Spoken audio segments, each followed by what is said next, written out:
DJ वाला भाई लगावो तो संजय शर्मा हरिओम बिहारी वाला गाना जेखन सरस्वती पूजा में धूम मचा रहल छे। उठावा न हो कनी वॉल्यूम उठावा कनी बेसो उठा के बोला बोला बीना वाली मैया की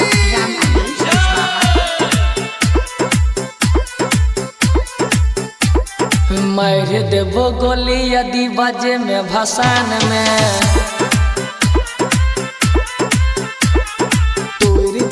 टांग जदी बाजा में भसान में। 2 दिन से भूखल छिए माही के ध्यान में 2 दिन से भूखल छिए माही के ध्यान में।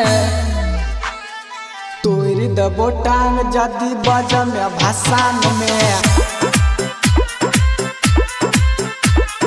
मार देबो गोली यदि बाजे में भसान में।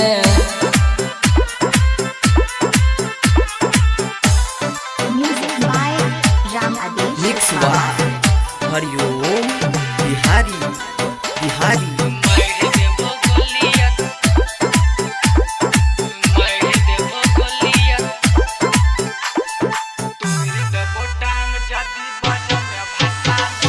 बीना वाली मैया की गाना बजे बही मैथिली रे तबे कमरिया हिलते कोई न चढ़ते ऊपर रे नीचे से सब कियो नचते। गाना बजे बही मैथिली रे तबे कमरिया हिलते कोई नहीं चढ़ते ऊपर रे नीचे से सब कियो नचते। माई के पूजा छिए रहबै रे साल में। माई के पूजा छिए रहबै रे सान में। 2 दिन से भूखल छिए माई के ध्यान में 2 दिन से भूखल छिए माई के ध्यान में। तोरे दबो टांग जदी बाजा में भसान में। मार देबो गोली यदि बाजे में भसान में। व्हाट्सएप नंबर 9801750005 बीरगंज परसा नेपाल।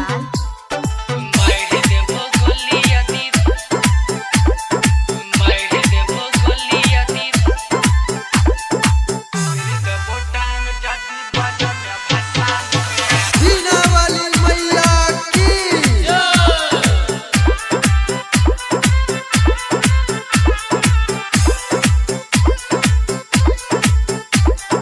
धूम धड़का से करबै रे बीना वाली के भसान रे। डीजे पे नाच नचबै रे बाते हमर ले तू मान रे। धूम धड़का से करबै रे बिना बाली के भसान रे। डीजे पर नाच नचबै रे बात तू हमर मान रे। हरि ओम बिहारी रहै छै रे शान में। संजाहि शर्मा गाबै छै भजन रे। चांदनी कहो दिन पर देने छै ध्यान रे।